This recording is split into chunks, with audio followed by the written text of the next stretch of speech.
Hello, the objective of this video is to learn how to use the properties of equality to solve multi-step inequalities. Remember, when multiplying or dividing to solve an inequality, you must flip the inequality symbol if you're multiplying or dividing by a negative. By a negative. So if you multiply or divide by a negative, you must flip the inequality to solve the inequalities. Must flip the inequality symbol to solve that inequality. All right, here we have 3x plus 2 is less than or equal to 11. The first step to solve this one is just like the first step in solving an equation, two-step equation. You got to take care of the plus 2 first, using the reverse order of operations and using the properties of equality. Properties of equality, the subtraction property of equality states that as long as I subtract the same thing from both sides of the inequality or equation, it's still true. So I'm subtracting 2 from both sides. That cancels this out. I get 3x is less than 9. From there, I'm going to use the division property of equality, which means if I divide both sides by 3 here, the opposite of the multiplying, I'm going to get my inequality of x is less than or equal to 3. I did not need to flip the inequality symbol. It's still a less than symbol because I did not divide by a negative. We put 3 here in the middle, 4, 5, 2, 1.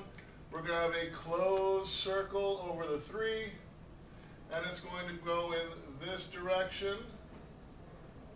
Because we have a less than always goes to the left as long as the variable is on the left-hand side.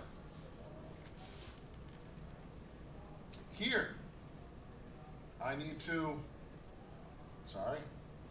first get rid of the minus 1 by using the addition property of equality, which is adding 1 to both sides here. These cancel out. I get x over 5 is greater than or equal to negative 1. Then I need to multiply both sides by 5, just like we did with an equation. That's using the multiplication property of equality. These 5's will cancel. I'll get x is greater than or equal to negative 5. Now, I know I'm multiplying by a negative here, but it's the positive 5 that I'm using for the solution. So since I'm multiplying by a positive 5, I do not need to flip the inequality. I have negative 5 here, negative 4, negative 3, negative 6, negative 7. I'm going to have a closed circle because of the or equal to. I'm going to close circle over the negative 5. Greater than means I want the values that are going to be greater than 5, which is in this direction. Greater than will always be to the right when you have the variable on the left-hand side.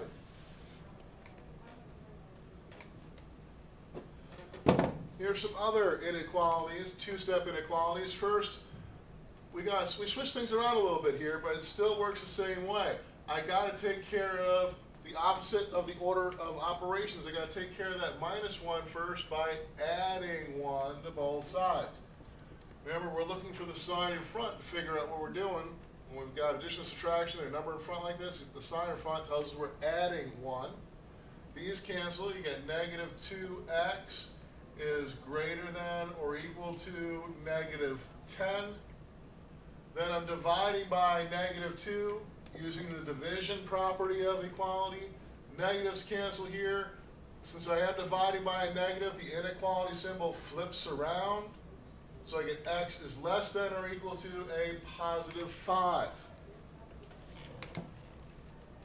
5, 6, 7, 4, 3.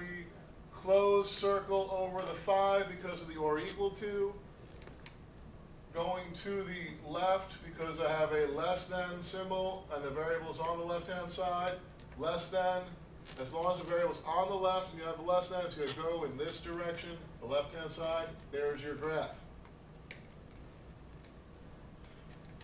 This one, we start off by adding 3 to both sides. It doesn't matter that the variables on the other side of the inequality still work the same thing. Opposite order of operations, instead of subtracting 3, we're going to add 3. We get 15 is less than negative 3x. because these cancel. Then we use the division property of equality again here. Since I'm dividing by a negative, the inequality symbol is going to flip around. It's now going to be negative 5 is greater than x. Now notice how the variable's now on the right-hand side. When we go to graph this one, we have to be careful. This is not pointing in the direction we want the graph to go. We want the values of x that are actually going to be less than negative 5. Because we've got to read it backwards.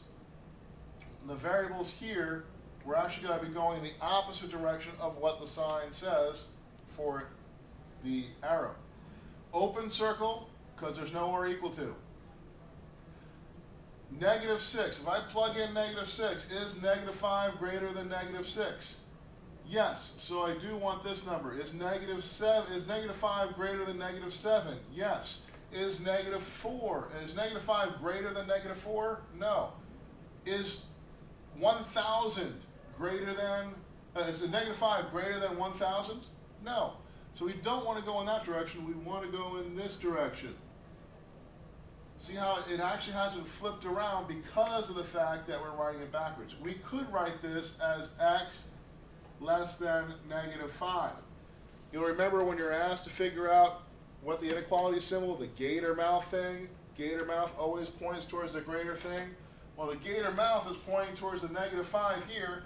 If I flip it around, the gator mouth should still be pointing towards that negative 5. So when I flip the whole thing around like that, I got to flip the inequality with it.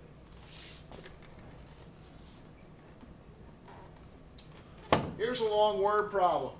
Giovanna charges $12 per yard to mow lawns. Gio already has $40 saved toward her vacation fund and wants to have at least $148 to take with her. Write and solve an inequality to determine how many yards she must mow to have at least $148. Interpret the solution. There's more than one part to this. There's actually 3 parts to it. First, we need to write an inequality. To do that, I break it down. We got $12 per yard. We want at least 148, and she already has $40.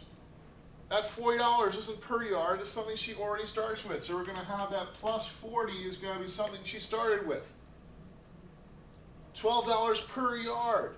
So for every yard, we need to multiply by 12 to find out how much money she's made altogether. Add that to the 40 she's already got. The result of that needs to be greater than or equal to the $148.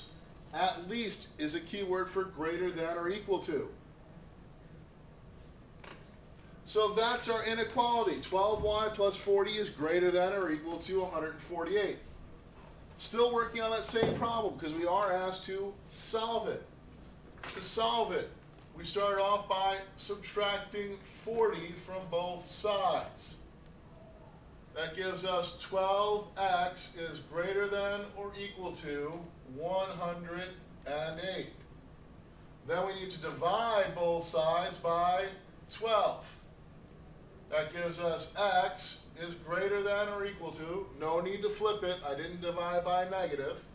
108 divided by 12 is 9. So my answer is x is greater than or equal to 9. That's part 2. That's part 1. Third part is the interpret the solution. When you're asked to interpret the solution, it means write out the answer in words. Not just words, but complete sentences. Here I've got Giovanna will have to mow at least 9 lawns to get the money she wants for her vacation. I could have written, will have to mow greater than or equal to 9 lawns, because that was a symbol, right? Greater than or equal to. I just chose to use at least because it was a smaller thing that means the same thing. I could have also have to mow at least 9 lawns to get the $148 she wants. Probably even better answer to have that $148 in your written solution. That being said, let's take a look at some you-dos. Remember, the best way to learn math is to do math. So take a moment, pause the video, try these 3 problems. We're just solving and graphing them, and then we'll come back and look them over. Welcome back. First step here, subtract 3 from both sides. You get negative x over 5 is less than or equal to 5. Then you need to multiply both sides by negative 5 to get rid of the 5 and the negative. Since you're multiplying by negative, the inequality flips, and you get x is greater than or equal to negative 25. Negative 25 gets the middle spot here, negative 24, negative 23. Over here we get negative 26, negative 27. Close circle above, because we have an or equal to. Greater than are the values in that direction, so we're going to go this way, hopefully with a better line drawn than I just did there, and like that. Close circle, line to the right. Here, we add 5 to both sides as a start. That gives us negative 2x is greater than 14. Then we divide by negative 2. Since we're dividing by a negative, the inequality flips, and we get x is less than negative 7. Plot negative 7 here, negative 6, negative 5, negative 8, negative 9. We're going to have an open circle over the negative 7, and the arrow is going to go in this direction. Here, we subtract 7 from both sides. We get 3x is less than negative 21. Then we divide both sides by 3. I know it's going to be a little hard to see that, but you divide both sides by 3, and you're going to get x is less than negative 21. Notice how I did not flip the inequality. Although this side is negative, I did not divide by a negative.